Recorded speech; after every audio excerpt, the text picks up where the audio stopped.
Well, good afternoon. Welcome to the Overby Center. I'm Curtis Wilkie. Glad you could come. We're delighted to have all these people from the SEC Network, the leadership, and some very familiar faces, and then one of our own, Charlie Hussey from the SEC.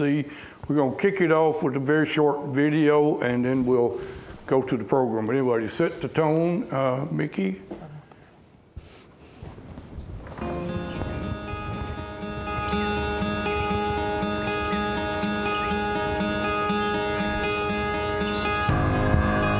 The first thing that comes to mind with SEC sports is passion. We win together, we lose together. It's brotherhood. It's a family. There's so many cool traditions that you see. It's really unique and really special, and I wouldn't trade it for anything in the world. We breathe it, we live it. It's part of my DNA. The will to win, it's so strong and powerful, and it drives the SEC. There's great history, great pageantry, great traditions. SEC, no matter what sport you're in, total domination. You're pretty much the best, and people know that. It's not just part of your life, it's part of all of your life. I'm proud of the SEC. It's simply a way of life for everybody.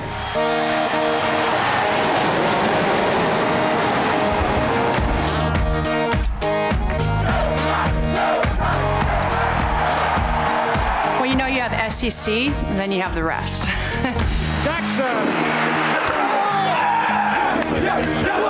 It's the best conference in the country. The fans are ridiculously crazy. The stadiums are crazy. Everything's bigger in the SEC. Those towns, those cities that support those teams in the state really get behind them and support them well. The team, your coaches, the university, and your fans are all united, and it almost takes all of those different pieces to make an SEC school. I think all of us are proud to have been a part of the conference. Even though I'm kind of the black sheep in the family, we do share that bond. It is a feisty conference. It is a driven conference. It is a surprising conference. If we had SEC colors, I would be wearing those colors. Competing at the highest level, that's what you want to be a part of. You want to be a part of the best and then compete against the best. Coming from the SEC, I could hold my head up high a little bit. See, I always played against the best. You're playing like a bowl game every Saturday. It's going to be a tough game.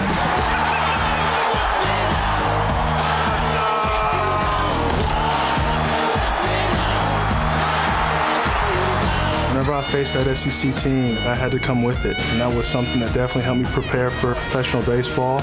There's no off week. Every week, if you're playing an SEC team, you better bring your best. The SEC competition is very intense, and I think that's why we continue producing NFL, NBA, Major League, and track stars. SEC teams are expected to win. They've upped the ante on all of their programs. I feel like the SEC is going to be at the top, whether it's track, whether it's basketball, whether it's football. Our athletes are just going to be better. When you win a national championship in college, that's as big as it can possibly get. The expectation is to win a national championship every year, and it's either that or failure. Winning 4 NCAA championships with the University of Georgia, that is almost unheard of. People didn't know this for a long time, that we actually had a national championship in women's bowling, but we were proud of it. It was our only team national championship. Now with baseball, we've doubled our national championships in team sports. It definitely means a lot, to wear that Kentucky jersey, but not just to wear it, to actually do something with it on. When you have an experience that says we can do it, it can change you, and it can change you for a long time to come.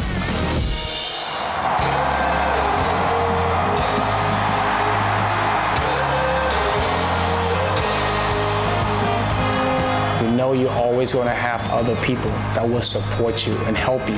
Not just the time you're there on campus, but the rest of your life. I think that you take your alma mater with you wherever you go, whether you're on the road or whether you're at home. It is just really a great atmosphere to be part of. They put aside their jobs, they put aside whatever's going on in their life, and for that day, everything is focused on their team. Kids from the time they're 1 week old, it's just bred in them from the time that they step foot on this earth. SEC fans are wild, SEC fans are crazy, but SEC fans are awesome. crazy, passionate fans that love their team. They're going to show up, they're going to be fired up, and they're going to be ready. We've had many, many victories over the years that we shouldn't have won, but because of the fans, because of the love and the support, we've dominated. The greatest honor I ever had was to be an Ole Miss quarterback. That's what I grew up wanting to be. So that was my proudest moment. I'm blessed, man. I'm so lucky to have been part of the Auburn family, number one, but also just part of the SEC.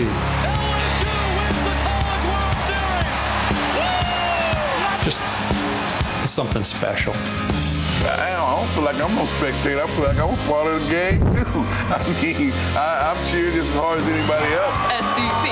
Man, when I hear that Roll Tide go up in the stadium, I get goosebumps. Roll Tide. Go Gators! Go Tigers! Go Vols! I'm waiting for somebody to say ZOU. Go Dogs! Stick 'em! Go Cats. Be you. Go Gamecocks! Tell the guys right who the hell we hey, bam, Ole Miss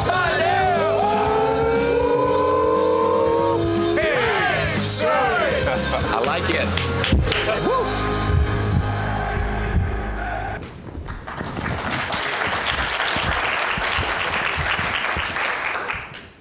Okay, let me just briefly introduce our guest from my left. Justin Connolly is Senior Vice President Programming for College Networks, and he's in charge of, among other things, the SEC Network. To his left is Stephanie Druley, who is Senior Vice President for Production for the College Networks, and she oversees all the on-air content and production, various things. If I mess up any of these titles, you poke me, Justin.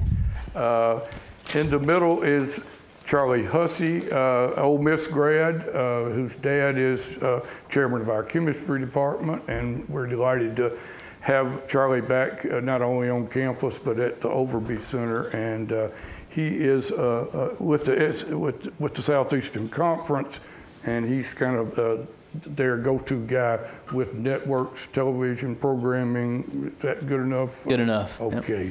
Yep. Kaylee, we're glad to have you back at Ole Miss also. She's now a sports reporter for the SEC Network, and we see her on SEC Nation. I see she's from Baton Rouge, but at least she went to W&L, so you're a Zob.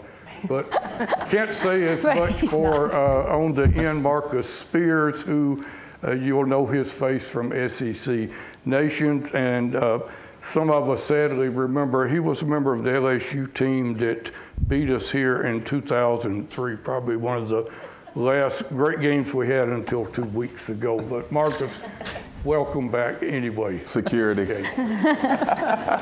Okay, let's get started. Justin, you picked a good year to start SEC football this fall. How much of an audience do you have nationwide for the SEC Network? Sure. So we kind of use two metrics. One is we're available to over 90 million households, which means we have deals with television providers like DirecTV or MetroCast or Dish Network. And those deals represent households of roughly 95 million total households throughout the country. The network is in a little over 65 million nationwide. So we're off to an auspicious start on the distribution side and feel really good about it.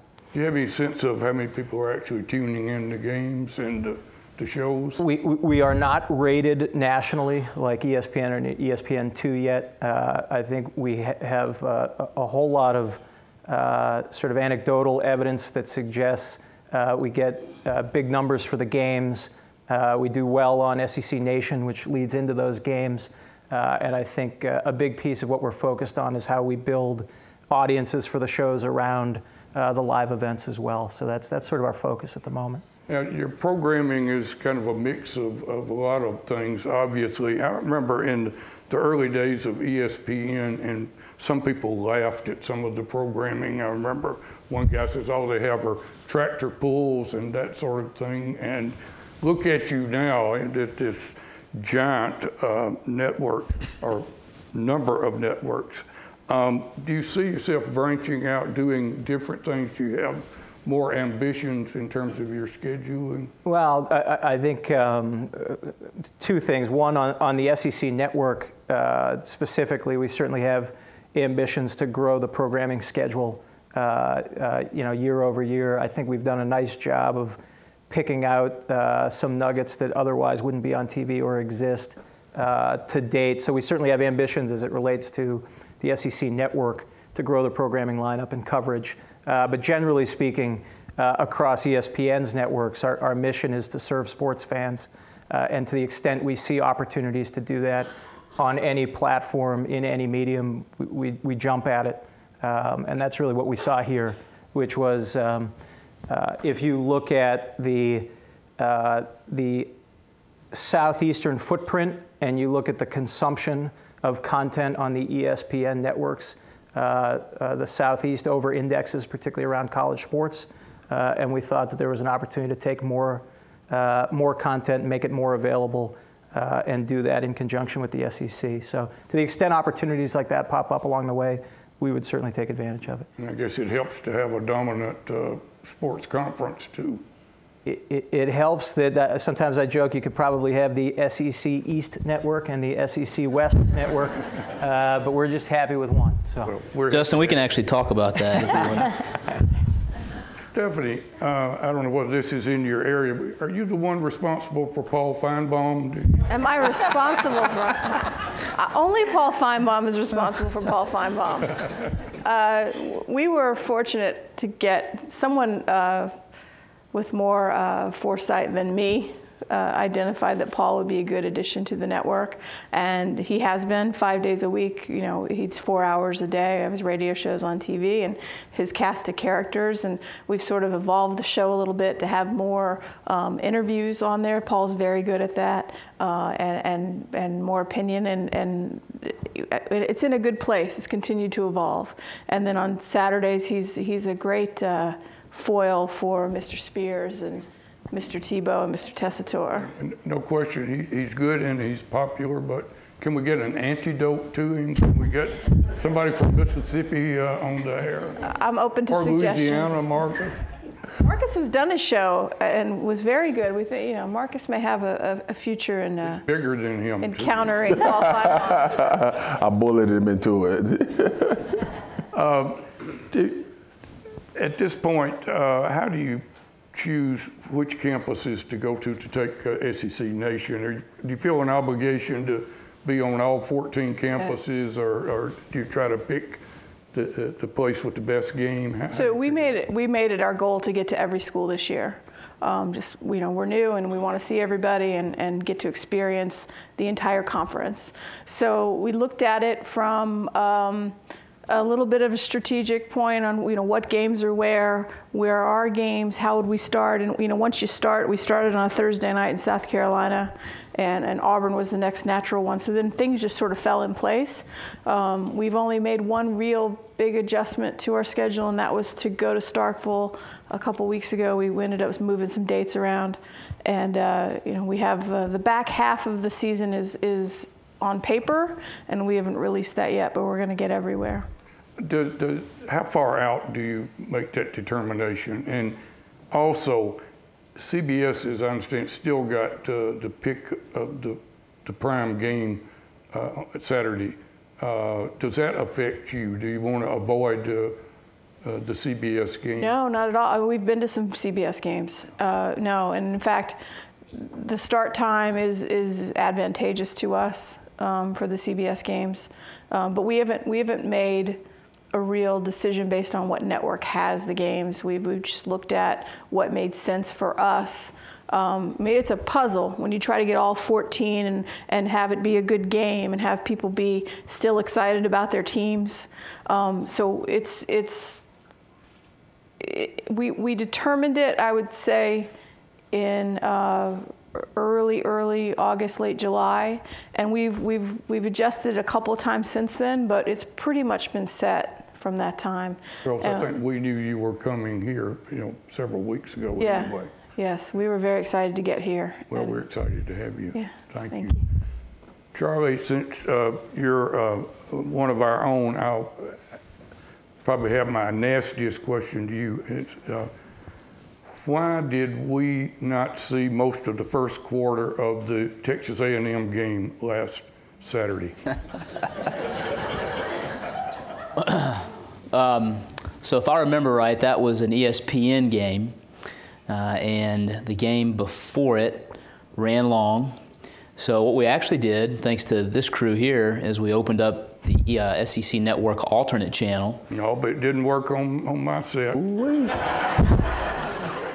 All I got was a test pattern. Direct TV? Direct TV, and then it also said, if you want to find the network, the channel number, go on the website and secnetworks.com/channels will tell you. My wife, I don't know how to do it. My wife looked up, and the newest thing we had there was September 14th, and so I listened to it on the radio for the first. Man, if you guys had lost the game, you really would be mad. So. Oh, you're damn right, we would have been mad. But I know the game ran long, and part of the fun, I was listening on the radio and I was watching Saban going crazy as they kept making stupid penalties that prolonged the game. They should have run out the clock. I thought he was going to tear his hair out. But that game started at 5. Our game started at 8. No game is over in 3 hours. And I know quite often you're able to bump it to an alternate ESPN channel, but they were all booked with other games. Right. So how do you avoid another problem like we had last Saturday? So I'll actually jump on this one. Okay. So I think, well, a couple things. One, at ESPN, we do have a finite number of television channels. We try to create sort of a patchwork or a puzzle in terms of how we get every game on for the start and the conclusion. Sometimes we're put in a position where we run out of shelf space. And in those instances, we have tried to build in these alternate channels. Most distributors have that alternate channel available. Unfortunately, on your system, it was unavailable. And I've learned very quickly that all distribution matters are personal. And so, likely someone who is next door to you on MetroCast probably did have it available on the alternate channel.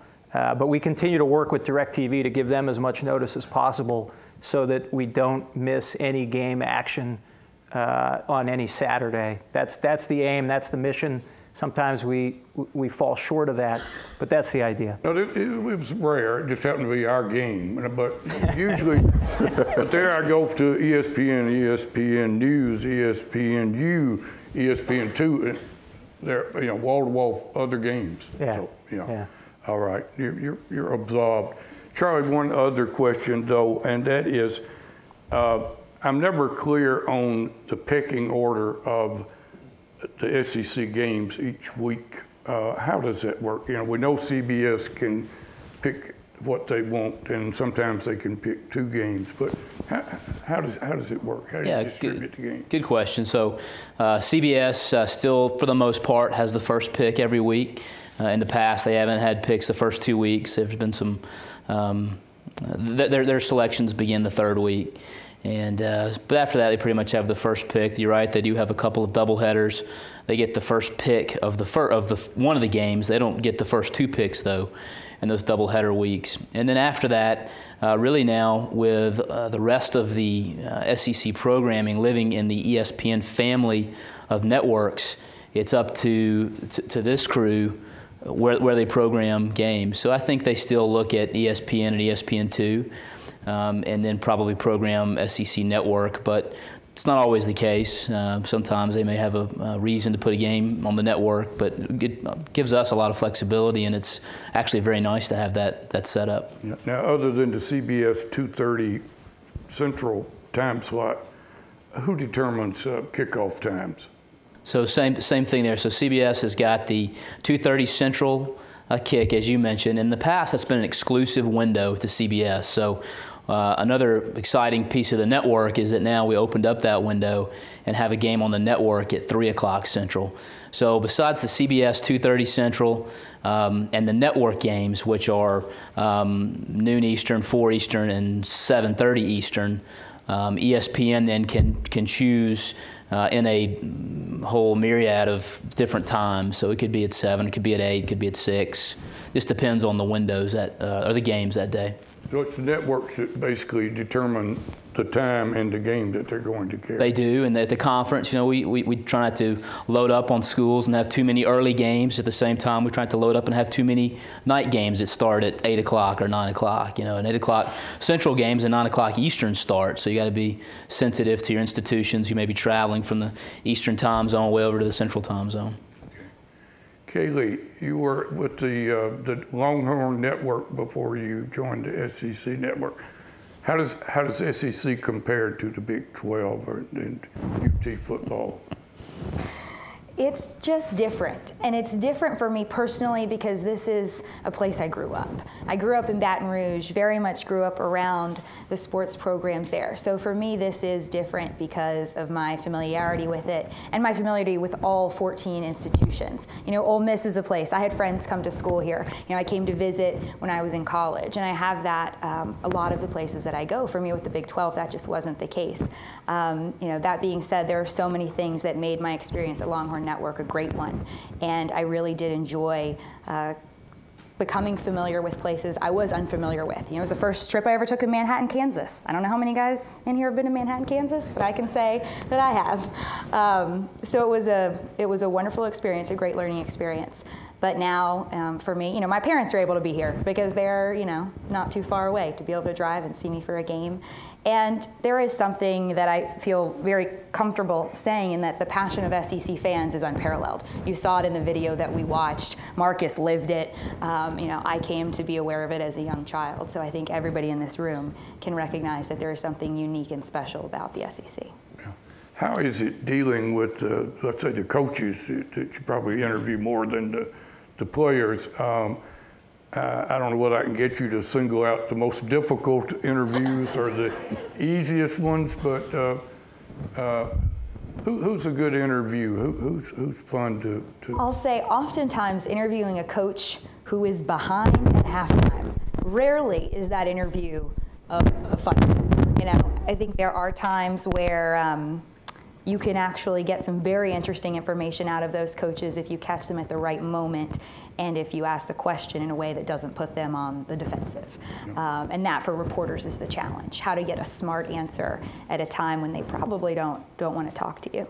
In terms of personalities, I've had great experiences with all of the coaches at Ole Miss. You know, I was here for the launch of the network and got a chance to talk with, with Coach Freeze and Coach Kennedy, and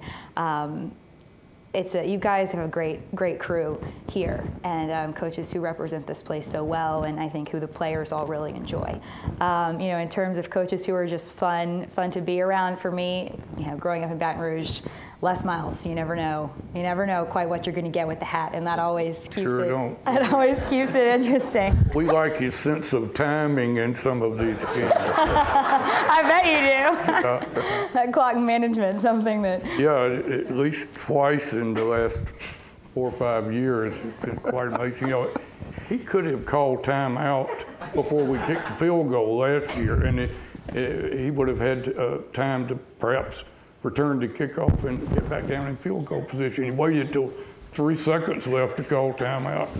We like it, you know. And we'll be in Baton Rouge. Some of us will be there next weekend. But anyway, speaking of LSU, Marcus is not only starred there, but went on to the NFL and now has moved from the playing field to broadcast.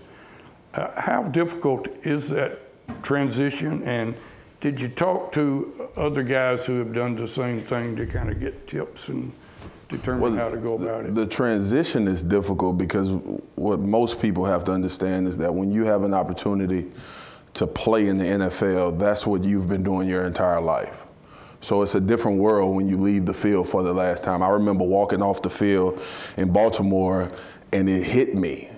25 years of my life, I've played football every single year, and it's over, and it's an abrupt end. Nobody hands you a couple flowers on the way out. You don't get a special goodbye, anything like that. So the transition mentally is difficult. But one thing that I can say about moving into this arena is first of all, when you play football, it's all about the team. It's all about the people that you work with, that you go to bat for, that you are able to talk to and converse with every single day. And for me, this has been an easy transition because everybody that I've met, literally, and I don't know if everybody can say this about their job, have been great, very personable people. We've enjoyed great conversations. We've enjoyed giving ideas to each other and moving forward, trying to make this network what it should be, and give the same passion back that people give to us every Saturday.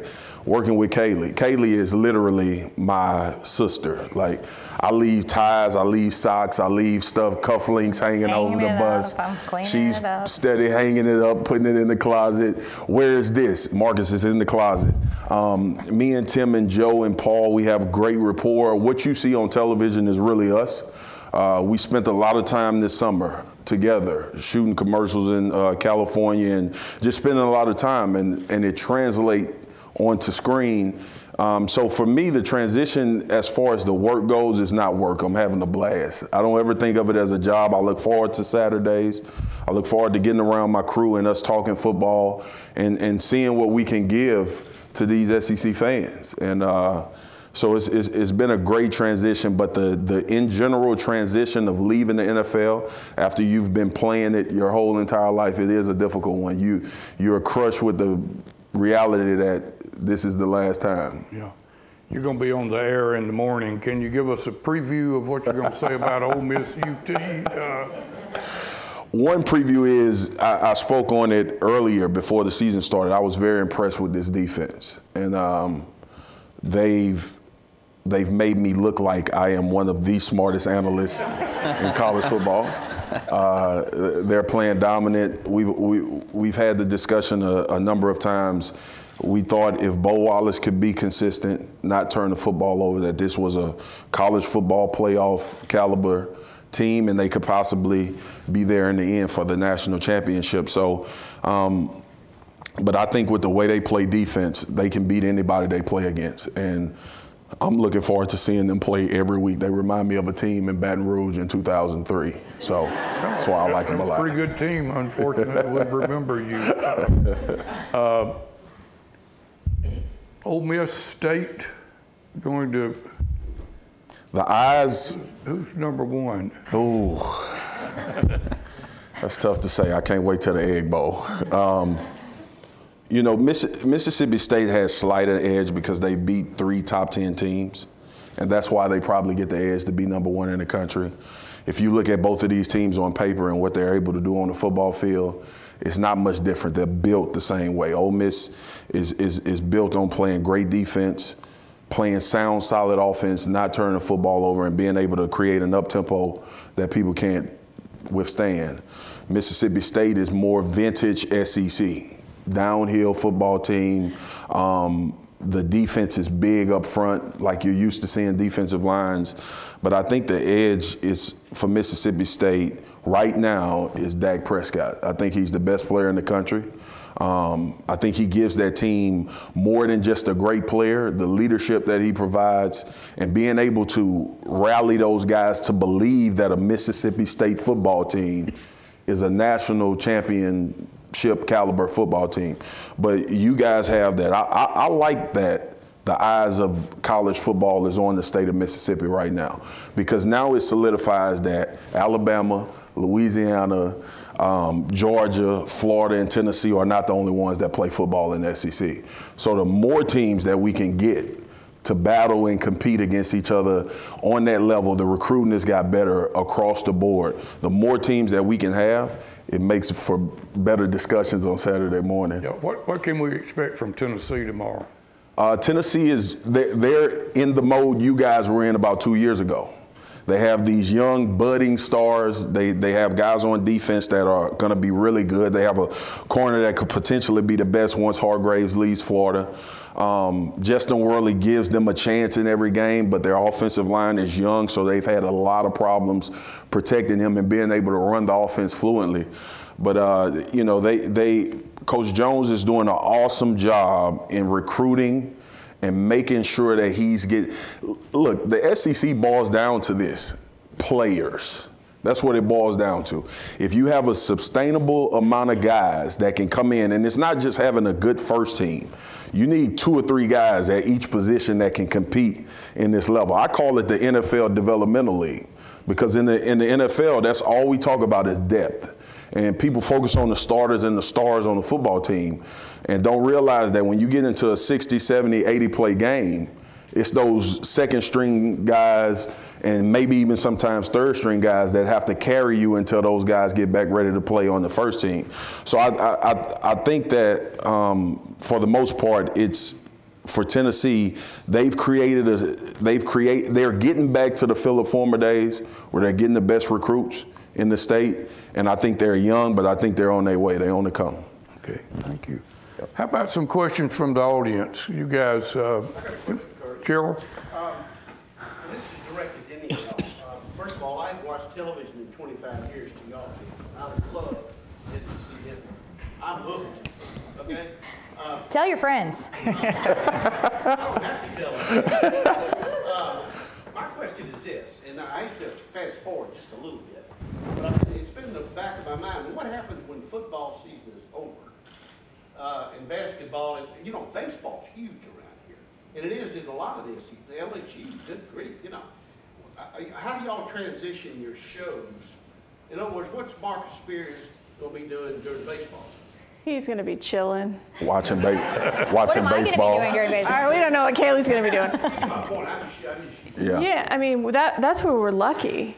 Well, one, if you know when football season ends, let me know, because I think it continues all year round, and we'll cover it all year round.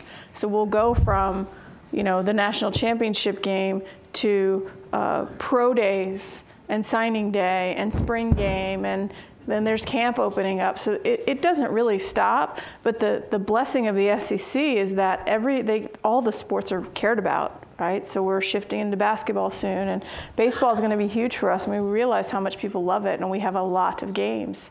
I mean, that's. You have new analysts. Yep, we will have new analysts. We will have people. Yeah, I'm not going to make Marcus talk about, you know, LSU baseball. Though I'm sure he'd be more than willing to if I asked him. Yeah, exactly. But more baseball than we've been getting. A lot of baseball. How many games, Justin? You remember how many baseball? I think we'll do over 75 baseball games on the network. We'll do over 60 softball. We'll do over 100 men's basketball, over 60 women's basketball. I mean, to me, and I've heard Charlie and I've heard Commissioner Slive talk about it, that a great thing about the SEC is, in many ways, it's a football conference. And the worst thing about the SEC is sometimes it's a football conference. And the idea of trying to elevate those other sports, I think, is a great opportunity for the network. You know, there are elite programs, Kentucky, Florida, you know, at times Tennessee, at times Vanderbilt in men's basketball, women's basketball. Tennessee, obviously, is an elite program.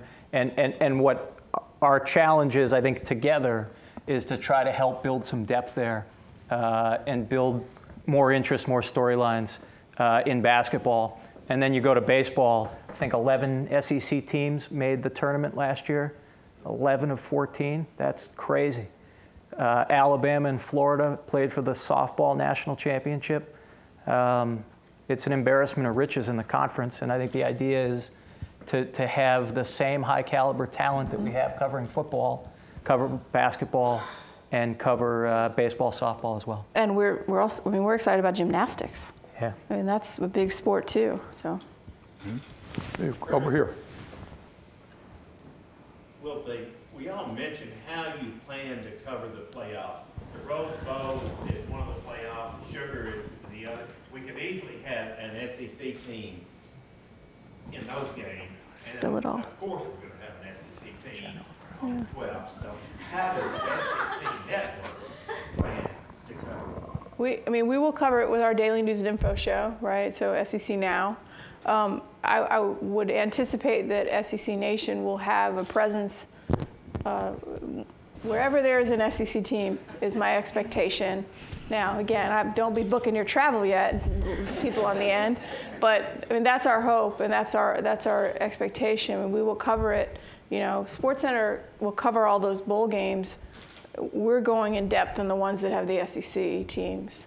So we plan to be busy that time of the year. Can I just want to add one quick one on that. You know, to me, and to come back to football, if you looked at the schedule at the beginning of the season, you would have said probably that the Iron Bowl rematch was going to be the biggest game in the conference. And I would say right now you could argue that the Egg Bowl is going to be the biggest game in the conference. And then not just that, to catapult off of that week into the SEC championship, where we're going to surround the coverage there like never before, and then to springboard off of that into the college football playoff. I mean, we just love the way this season is shaping up for football coverage from now until, you know, the second week of January. One of the great things for the conference too is that ESPN has the rights to the playoff. So ESPN being part of the SEC Network allows us to really, assuming SEC teams are in it, which we're counting on, to extend our brand into that too. So it really gives us a lot of opportunities. Thank you. The Pac-12 has their own network. The Big Ten has their own network, whatever. Do you have a sense that the viewers are coming on well with the SEC? Definitely. The numbers of viewers, feel for that? Yeah, I mean, and again, it's more gut feel than it is hard numbers we can look at the moment. But I think what we've generally found is SEC content on ESPN and ESPN2 tends to attract bigger audiences, particularly in football. And so our feeling is, again, anecdotal, that the connection to this network follows that trend similarly when you compare it to a Big Ten network or a Pac-12 network. I also think we have a slight distribution or availability edge on the Big Ten network and a fairly sizable distribution advantage on the Pac-12 network. So from a pure availability standpoint, we like where we are relative to other conference networks. Hand up. Just for kids, I'm also from Louisiana, and I was just wondering, I'm a junior broadcast journalism major, so I was wondering if there's any advice that you give to a female going through the process. Absolutely. I always tell students that I think your job search begins with your internship search. So I think there is an opportunity there for just an invaluable learning experience that you can do the summer before your senior year and then take it back to school your senior year and try to use that knowledge as power as you pursue your degree. I'm not too familiar with all of the opportunities you all have here as students, but with whatever student media you're doing. That for me was a huge period of growth after an internship with NBC Nightly News the summer before my senior year, to then take that back to my student media at Washington and Lee made that experience for me that much better to put it into practice. Beyond that, I think the connections that you make through those internships and as you search for those internships are the ones that will serve you incredibly well as you then embark on the job search. You know, I'm the queen of the email to just check in and say hi, Merry Christmas, you know, Happy Thanksgiving, whatever it may have been. I'm not even kidding. My senior year of college, so that people remembered who I was, because I learned very quickly the turnover for the jobs that, you know, so many of us trying to break into the business, the turnover for those jobs is so quick, and when they need to be filled, they need to be filled like yesterday. So I wanted to be fresh on the minds of the people that I was connecting with. I was very fortunate in the way that my jobs then fell into place, but so much of it was the hard work that I put in to build relationships and then put myself in position to capitalize on those relationships when the time was right. I had a conversation with a guy who was a Washington and Lee alum right after I graduated college, and I was devastated that I didn't have a job when I graduated. My mom can tell you about some of those conversations because it wasn't for lack of trying. But I asked this guy if he just had a couple minutes for me to stop by his office at CBS News in Washington, D.C. And he said, I don't have a job to offer you. And I said, no, I would love your perspective. And I think that when you can find those people in the industry who will take the time to talk with you and just make sure you understand the landscape and the lay of the land in front of you, that's then invaluable. That knowledge is power as you then figure out how to pursue whatever avenue it is that you want. But he brought me into his office. We had a great chat, and he gave me that comment of, oh, I'll keep your resume on file. And I thought that was like such a nice way of saying, okay, it's in the trash, have a good, great summer, good luck to you. And lo and behold, a month later, I got a phone call out of the blue. And that was the gateway into my first job, which was at CBS News. So I think it's a business of relationships, and whatever opportunities you can capitalize on, whatever. I always think, especially being at a place like Ole Miss, with our production here, we have runners, or we have, people will ask to shadow me. You can put yourself in position, especially given the number of live events that we're putting on the air here, volunteering. I can get you, I can pass along a name for you if you would like to, be involved in any way that we use volunteers.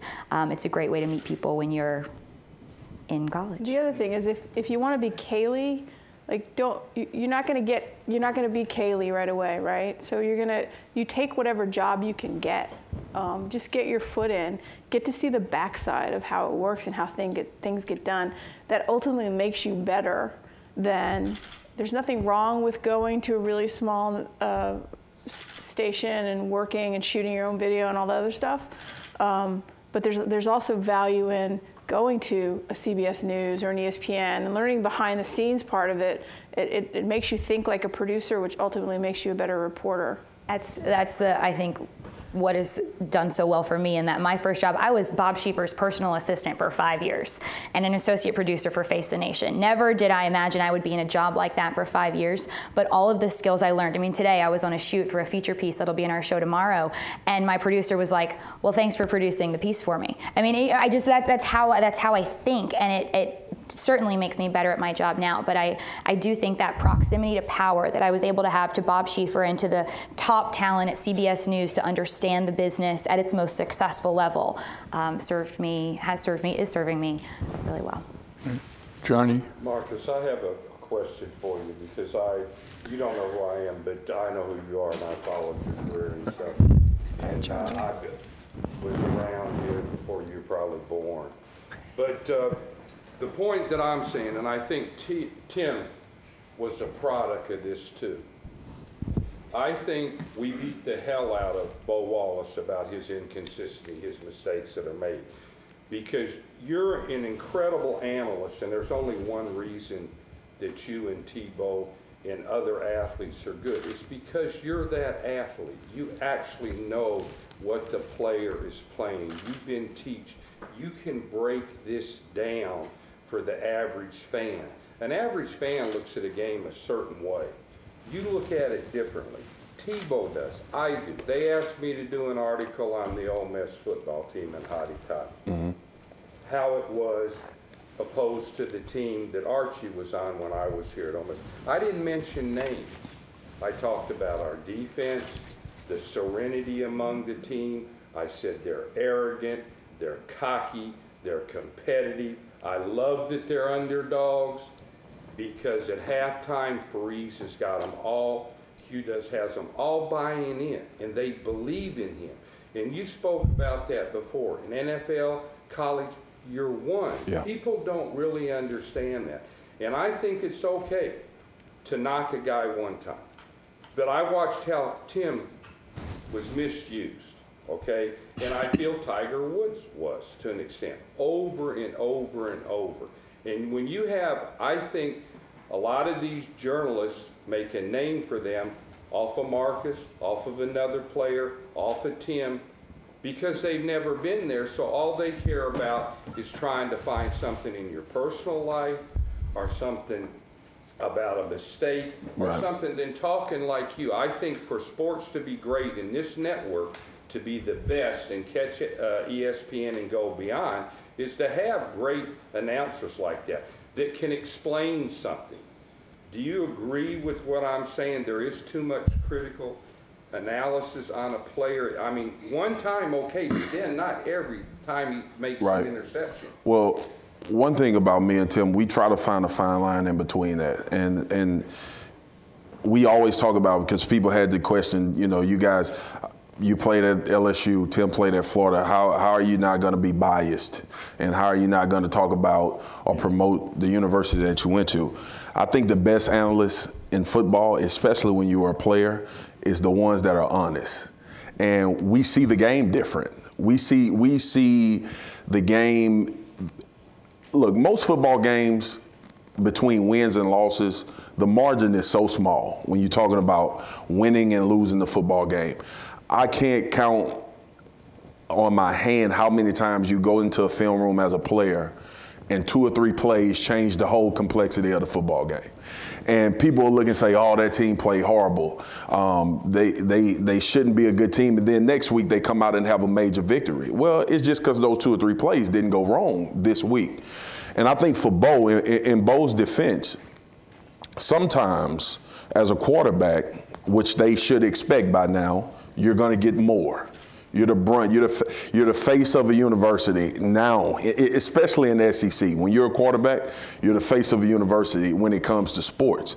So the criticism at times was warranted because you would expect him as a senior to make better decisions throughout a football game. But me and Tim understands when it's 100 miles an hour and when it's full speed, we can all sit there and watch television and say, man, he didn't see that guy that was wide open. Well, it's a guy like me breathing down his neck.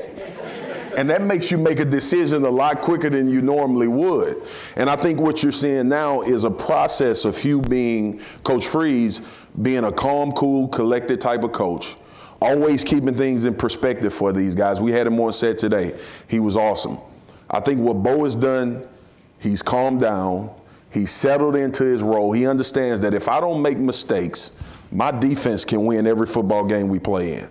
And I think that's his maturation process that has came along at this point in the season. And now you can't have bad comments about Bo. I mean, you can nitpick any football game. I can go through every football game Peyton Manning has played in the NFL and find something he did horribly wrong. That's every guy that ever played the game. So me and Tim doesn't discount the fact that we know what it is in between those 60 minutes. It's a lot different than sitting where we sit now saying, I can't see how he did that, because we did it. So we come from a standpoint now of, and when we're critical, we're trying to be critical with the thought in the back of our mind that this player may hear the criticism and adjust it, because it's some credibility and validity what we're saying. And hopefully, I like to think sometimes that what I say, guys hear and they change their game a little bit about it. I think what you said is just unmatched. I mean, because it's coming from your heart. And I think Bo would look towards someone like you for criticism. But to say it 1,000 times in the same game, I mean, we see that. It becomes redundant. Really want to turn it off. I love the fact when you say, hey, when somebody as big as you's running at my ass, well, I'm going to look a little bit quicker to throw there. Where's my blocker? Because I'm going to get creamed. And I think that's why you're a great announcer, and this network has a great opportunity. And I don't know all of their announcers. I'm glad for Tim, because I think he's been through a lot, and I hope they have good quality basketball announcers too. And Justin, I know the University of Kentucky would not like you at all when you say that basketball is not that big. And Calipari will be calling you up pretty soon. Talk a little bit about the money, the sources of revenue, and how it sprinkles down to stroking a check to one of the conference members, as between advertising and whatever the other sources of revenue are. Well, we won't go too far into details. We just don't talk about our revenue, but we can give you some, basics of how the whole process works, and that any revenues that do come in get distributed to all the conference members. Justin Just, I don't know if you want to hit on the advertising piece and the components of it, but. Sure, and again, we won't get into specifics in terms of amounts or even directional, but generally speaking, the network has two primary sources of revenue. One is from the fees that are paid by distributors to us to carry the network, and the other is advertising. And we basically collect that. We have expenses from all the production, game production, et cetera. And then from that, there's an arrangement between the SEC and ESPN in terms of how the net revenue is shared and dispersed. I think, I will note one unique item about the SEC is that I think it is a conference, and not that other conferences don't do this, but I think the SEC makes it a point of emphasis, and that is the equity as it relates to distributions to member institutions is something that I think the SEC is incredibly proud of, and something that makes, creates alignment among those schools from Alabama to Kentucky to Ole Miss to Mississippi State that sometimes does not exist in other conferences in terms of the good of the league exceeds the good of any single institution, which is not the way every other conference is set up. And I think that's fairly unique and something that truly helps when you try to build competitiveness across sports and across the league. And when you try to kind of advance something like a network, not every conference can figure out how to do that based on the way they're set up. If we were in the major leagues, we'd be considered a small market team here. Is the distribution going to be equitable, divided among all 14 teams? It is. Equally? Yep. Just like all our revenues, that's what Justin was hitting on. I think probably a lot of that, goes back to the conference being founded over 80 years ago, and the founding fathers at that point set the table that there's going to be, equal sharing, and that's remained a constant to today. And as Justin said it very well, I don't think there's any one institution that's better than the league. There's intense competitive fires that burn brightly at all of our schools, but they also know when to put their conference hat on and do something for the good of the conference. We got time for one question, Butch. On the way over here, we were listening to Paul Feinbaum, and he had some rather unpleasant things to say about Jameis Winston, his coach, and his university. And I wasn't surprised, but does that ESPN have an editorial policy, so to speak, as far as its reporters or its broadcasters are concerned? I like the fact that he was so honest about it, what he felt, and he was not allowed to say it.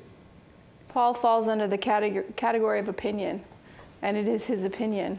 And he is at liberty to say that, to give his opinion. In some ways, we pay him to give his opinion. Yes, could someone who we've authorized to give their opinion cross the line? Certainly. But on a daily basis, that's sort of what we pay Paul for. Great. I think we're about out of time. Thank you all for being here, and thank you all for coming. Look forward to getting back.